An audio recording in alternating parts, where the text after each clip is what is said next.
আজকের এই ভিডিওতে আমরা আলোচনা করতে চলেছি রায় ও মার্টিন প্রশ্নবিচিত্রার পঞ্চম শ্রেণীর প্রথম পরীক্ষার মূল্যায়ন 2026-এর ইংরেজি বিষয়ের যে 8 দাগের প্রশ্নপত্রটি রয়েছে, অর্থাৎ মাহাটা হাই স্কুল এইচএস এই বিদ্যালয়ের সমস্ত প্রশ্নের উত্তরগুলি সমাধান করব। প্রশ্নপত্র সমাধান করার আগে বলে দিই, তোমরা যারা আমাদের চ্যানেলে নতুন অবশ্যই চ্যানেলটি সাবস্ক্রাইব করে পাশে থাকা বেল আইকনটি অল করে দেবে। তোমাদের প্রথমে আছে রিডিং স্কিল, সিনে আছে read the text carefully and answer the following questions. তাহলে আমরা প্রথমে টেক্সটটা পড়ে নেব। Once upon a time there lived a prince name Khurram. He was the son of Jahangir and the grandson of Akbar the Great. One day, Khurram went to the Mina Bazar with his friends. There he caught a glimpse of an extremely beautiful girl who was selling silk and glass beads. The girl was Arjuman Bhanu Begum. She was born in a family of a Persian nobility.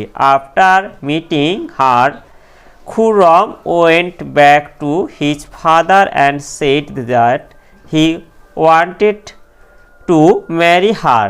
Khurram married Arjuman Bhanu Begum in 1612, 5 years after their first meeting.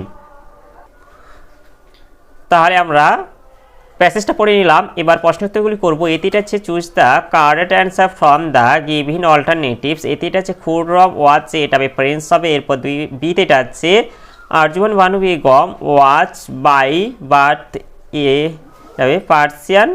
এরপরে সিটিটা হচ্ছে Khurram went to Mina বাজার with his, এটা হবে friends. এরপর এটা হচ্ছে বিতে complete the following sentence with information from the given text. এটা হচ্ছে the name of Khurram's father was, এটা হবে জাহাঙ্গীর। এরপরে বিতে আছে Khurram saw a beautiful girl at, এটা হবে মিনা বাজার। এরপরে সিতে আছে Akbar the great was the grandfather of, এটা হবে প্রিন্স খুররম। এরপরে সিতে এটা হচ্ছে অ্যান্সার দ্য ফলোয়িং কোয়েশ্চেন্স।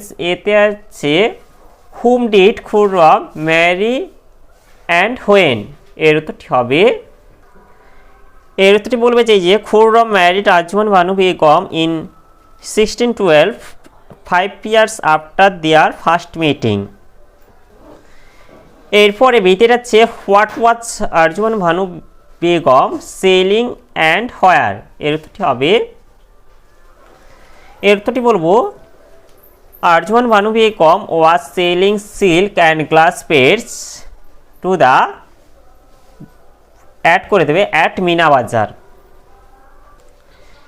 এরপরে গ্রামার অ্যান্ড ভোকাবুলারিতে আছে দুয়ের দাগে fill in the blanks with a an. এটা হবে প্রথমে এতে আছে অ্যান এমডি, এরপরে হবে অ্যান আওয়ার, এরপরে এটা হবে এ ইউনিট, এরপরে অ্যান এনজিও। এরপরে তিনটা হচ্ছে change the gender of the following words. প্রথমে এতে হচ্ছে কিং, এটা কুইন হবে। এরপর বিতে হচ্ছে ম্যান, এটা হবে ওম্যান হবে। এরপরে সিতে এটা হচ্ছে গার্ল, এটা বয় হবে।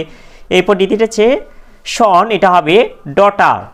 এরপরে চার থেকে যেটা হচ্ছে divide the following sentence into subject and predicate and write then in the giving box. প্রথমে এতে যেটা হচ্ছে দ্য পাপি লুকস রিয়েলি কিউট, এখানে হচ্ছে দ্য পাপিটা হবে সাবজেক্ট হবে, আর লুকস রিয়েলি কিউট এটা হবে প্রেডিকেট। এরপর বিতেটা হচ্ছে Tarun father works in a factory, এখানে তরুণ ফাদার হবে সাবজেক্ট, আর ওয়ার্কস ইন এ ফ্যাক্টরি এটা হবে প্রেডিকেট। তাহলে আজকের ভিডিওতে আমরা পঞ্চম শ্রেণীর ইংরেজি বিষয়ের যে 8 দাগের প্রশ্নপত্রটি ছিল তা সমাধান করলাম। আর ভিডিওটি শেষ করার আগে বলে দিই, তোমরা যারা এখনও পর্যন্ত আমার চ্যানেলটিকে সাবস্ক্রাইব করনি অবশ্যই চ্যানেলটি সাবস্ক্রাইব করে নেবে এবং এই ভিডিওটিকে বেশি বেশি করে লাইক, কমেন্ট ও শেয়ার করে দেবে।